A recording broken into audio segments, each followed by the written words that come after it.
ಅಕ್ಕ, ಸರ್ಕಾರದವರು ಪ್ಲಾಸ್ಟಿಕ್ ನಿಷೇಧ ಮಾಡಿ ಒಳ್ಳೆ ಕೆಲಸ ಮಾಡಿದ್ರು ಕಣೆ. ಈಗ್ಲಾದ್ರೂ ಅವ್ರಿಗೆ ಪರಿಸರದ ಕಾಳಜಿ ಬಂತಲ್ಲ. ಆನೆ ಚಿಂತೆ ಇರ್ವೇಗೆ. ಅಕ್ಕ, ಇರ್ವೇನ್ ಹಾಗೆಲ್ಲ ನೆಗ್ಲೆಕ್ಟ್ ಮಾಡಬಾರ್ದು ಕಣೆ. ಕೆಲವೊಂದ್ಸರಿ ಇರ್ವೇನು ತಲೆ ಬಗ್ಸು ನೋಡ್ಬೇಡ, ತಲೆ ಬಗ್ಸು ನೋಡ್ಬೇಡ. ಬಂದ ಹಲೋ ಮೇಘು, ಮಾರ್ಕೆಟ್ಗೆ ಬಂದ್ಯಾ? ಇಲ್ಲ, ಹಾಸ್ಪಿಟಲ್. ಯಾಕೆ ಹುಷಾರಿಲ್ವಾ? ಅಕ್ಕ ಪ್ರೆಗ್ನೆಂಟು. ಏ ತಲೆ ಹಟೆ, ನೀನ್ ಮಾತಾಡಬೇಡ, ಸುಮ್ನೆ ನಿಂತ್ಕೋ. ಮೇಘು, ಮಾರ್ಕೆಟ್ಗೆ ಏನ್ ತಗೊಳಕ್ ಬಂದೆ? ತಲೆನೋವು ಮಾತ್ರೆ. ಕೆಲವ್ರು ಸಿಕ್ಬಿಡ್ತಾರೆ ತಲೆನೋವನ್ನ ಇನ್ನೂ ಜಾಸ್ತಿ ಮಾಡಕ್ಕೆ. ಅಂದ್ರೆ ನಾನ್ ತಲೆನೋವು ಪಾಟಿನ ಅಂತದ್ ನಾನ್ ನಿನ್ಗೆ ಏನ್ ಮಾಡಿದ್ದೀನಿ? ಯಾಕೆ ನನ್ ಮೇಲೆ ಕೋಪ ನಿನ್ಗೆ? ನಿನ್ ಮೇಲೆ ನನಗೆ ಯಾವ ಕೋಪನೂ ಇಲ್ಲ. ಬಾರಿ ಹೋಗೋಣ. ಮೇಘು, ಮೇಘು, ಒಂದ್ ನಿಮಿಷ ನಿಲ್ಲೆ. ಮೇಘು, ಮೇಘು, ಮೇಘು, ನನ್ಗೆ ಗೊತ್ತು ನಿನ್ಗೆ ನನ್ ಮೇಲೆ ಯಾಕೆ ಕೋಪ ಅಂತ. ನಿನ್ ಕೆಲಸ ಪರ್ಮನೆಂಟ್ ಮಾಡ್ಸಿ ಅಂತ ಡಿಮಾಂಡ್ ಮಾಡ್ದಲ್ಲ, ಅದಕ್ಕೆ ತಾನೇ. ಬೇಗ ಬಾ. ನಿಂತ್ಕೋಬೇಕು. ನಾನೇನ್ ಸ್ವಾರ್ಥಿ ಅಲ್ಲ. ಅರೆ, ನಮಗ್ ಮದ್ವೆ ಆದ್ಮೇಲೆ ನಮ್ ಜೀವನ ಚೆನ್ನಾಗಿರ್ಬೇಕಲ್ವಾ, ಅದಕ್ಕೆ ಡಿಮಾಂಡ್ ಇಟ್ನಪ್ಪ, ಅಷ್ಟೇ. ನಮ್ ಲೈಫು ಸುಭದ್ರೆ ಮಾಡ್ಕೊಳ್ಳೋದು ಬೇಡವಾ? ನೀನೇ ಹೇಳು.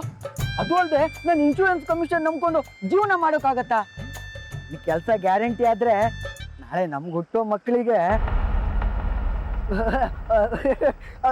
ಅದು ನಾನು ಏನು ಹೇಳ್ಕೊಟ್ಟಿದ್ದೀನಿ ಅಂದ್ರೆ, ನಿಮ್ ತಂದೆ ಜೊತೆ ಎಲ್ಲ ವಿಷಯ ಮಾತಾಡಿದ್ದೀನಿ. ಬರೀ ಪರ್ಮನೆಂಟ್ ಮಾಡಿಕೊಟ್ರೆ ಸಾಕು ಅಂತ. ಅದನ್ನ ಬಿಟ್ರೆ ಒಂದೇ ₹1 ವರದಕ್ಷಿಣೆ ಮುಟ್ತಾ ಇಲ್ಲ ನಾನು. ಹಂಗೂ ನಿಮ್ ಕಷ್ಟಗಳು ಅರ್ಥ ಆಗುತ್ತೆ. ಗಂಡು ಮಕ್ಕಳು ಇಲ್ಲದ ಮನೆ, ನಾನು ಯೋಚನೆ ಮಾಡ್ಬೇಕಲ್ವಾ? ಮಾವನೇ ಹೇಳಿದ್ದಾರೆ ಇನ್ನು 2 ತಿಂಗಳಲ್ಲಿ ಲಗ್ನ ಮಾಡ್ಕೊಳ್ಳೋಣ ಅಂತ. ನಮ್ಮ ಅಪ್ಪನ ಜೊತೆನಾ? ತಲೆ ಹರಟೆ ಮಾಡ್ಬೇಡ, ಬಾಯಿ ಮುಚ್ಕೊಂಡು ಸುಮ್ಮನಿರು. ನಾವಿಬ್ರು ಸೀರಿಯಸ್ ಆಗಿ ಮಾತಾಡ್ತಿಲ್ವಾ ಇಲ್ಲಿ? ಮೇಘು, ಇನ್ನು 2 ತಿಂಗಳಲ್ಲಿ ಪರ್ಮನೆಂಟ್ ಆಗುತ್ತೆ ಅಲ್ವಾ? ಆಗಲ್ಲ. ನನ್ನ ಮೇಲೆ ಕೋಪಕ್ಕೆ ಹೀಗೆಲ್ಲ ಮಾತಾಡಬೇಡ ನೀನು. ನನ್ಗೆ ಗೊತ್ತು ಇನ್ನು 2 ತಿಂಗಳಲ್ಲಿ ಪರ್ಮನೆಂಟ್ ಆಗತ್ತೆ ಅಂತ. ಸ್ಕೂಲ್ನಲ್ಲಿ ನೀನೇ ತುಂಬ ಚೆನ್ನಾಗಿ ಪಾಠ ಮಾಡ್ತೀಯಂತೆ. ಅಂದಮೇಲೆ ಪರ್ಮನೆಂಟ್ ಆಗದೆ ಇರತ್ತಾ? ಮಾವ ಹೇಳಿದ್ರು ಬೇಗ ಆಗತ್ತೆ, ಅದಕ್ಕೆಲ್ಲ ವ್ಯವಸ್ಥೆ ಮಾಡ್ತಿದ್ದೀನಿ ಅಂತಲೂ ಹೇಳಿದ್ರು. ಆಮೇಲೆ ವಿಕ್ರಮ್ ಸಾಹೇಬ್ರನ್ನ ಮೀಟ್ ಮಾಡಿದ್ರೆ ಕೆಲಸ ಬೇಗ ಪರ್ಮನೆಂಟ್ ಆಗತ್ತಂತೆ. ಹೋಗಿ ಮೀಟ್ ಮಾಡಿದ್ರ? ನಿನ್ ಮಾತು ಕತೆ ಪುರಾಣ ಏನಿದ್ರು ನಮ್ಮ ಅಪ್ಪನ ಹತ್ರ ಇಟ್ಟು. ನಿನಗೂ ನನಗೂ ಯಾವುದೇ ಮಾತು ಕಮಿಟ್ಮೆಂಟು ಇಲ್ಲ. ನಡಿ. ಪ್ರಕಾಶ, ನಮ್ಮ ಅಪ್ಪ, MLA ಎಲ್ಲ ಒಂದೇ ತೂಕ. ಆ MLA ಅಂತೂ ಓ ಮೈ ಗಾಡ್, ಅವನ್ನ ನನ್ನ ಜೀವನದಲ್ಲಿ ಮತ್ತೆ ನೋಡೋ ಪರಿಸ್ಥಿತಿ ಬರ್ದೇ ಇದ್ರೆ ಸಾಕು.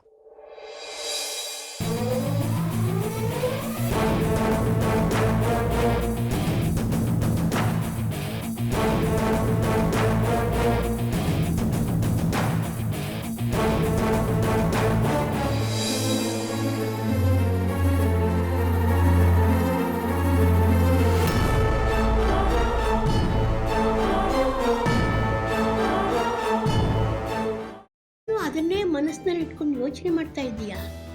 ಮೊದಲು ಅದರಿಂದ ಹೊರಗಡೆ ಬಾ. ನಾನೇನು ಯೋಚನೆ ಮಾಡ್ತಿಲ್ಲ ಅಜ್ಜಿ. ನಿನ್ನ ಚಿಕ್ಕ ಮಗುವಿಂದ ನೋಡ್ತಾ ಇದ್ದೀನಿ. ಯಾವುದಾದ್ರೂ ಯೋಚನೆಯಿಂದ ಹೊರಗಡೆ ಬಂದೆ ಅಂತ ನೀನು ಮಾತು ಹೇಳಿದ್ರು ನಿನ್ನ ಮನಸ್ಸೆಲ್ಲ ಅದರಲ್ಲೇ ಇರುತ್ತೆ.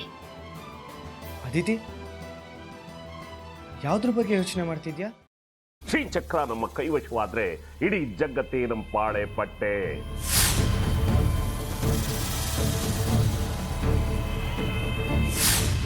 ನಾವಿದೀವಲ್ಲ, ನೀನ್ ಯಾಕೆ ಚಿಂತೆ? ನಮ್ಮ ಆಸೆಗಳೆಲ್ಲ ಪೂರೈಸುತ್ತೆ. ಅದಕ್ಕೆ ನಾನು ಹೇಳಿದ್ದು ನಮ್ಮ ಜೊತೆ ಕೈ ಜೋಡಿಸು ಅಂತ.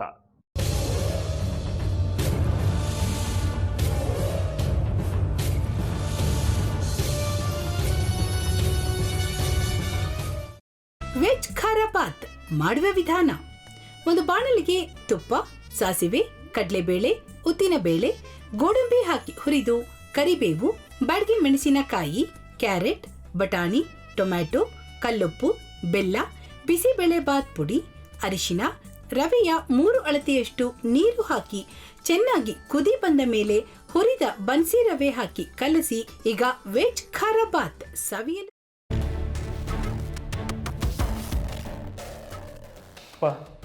ಇಷ್ಟೋ ತನಕ ಡೆಲಿವರಿ ಆಗಿಲ್ಲ ಅಂದರೆ ಅಕ್ಕಂಗೆ ಏನಾದರೂ ಪ್ರಾಬ್ಲಮ್ ಇರ್ಬೋದಾ? ಆ ಥರ ಏನಾದರೂ ಇದ್ದರೆ ಡಾಕ್ಟ್ರು ಬಂದು ಹೇಳ್ತಿರ್ಲಿಲ್ವ ರವಿ?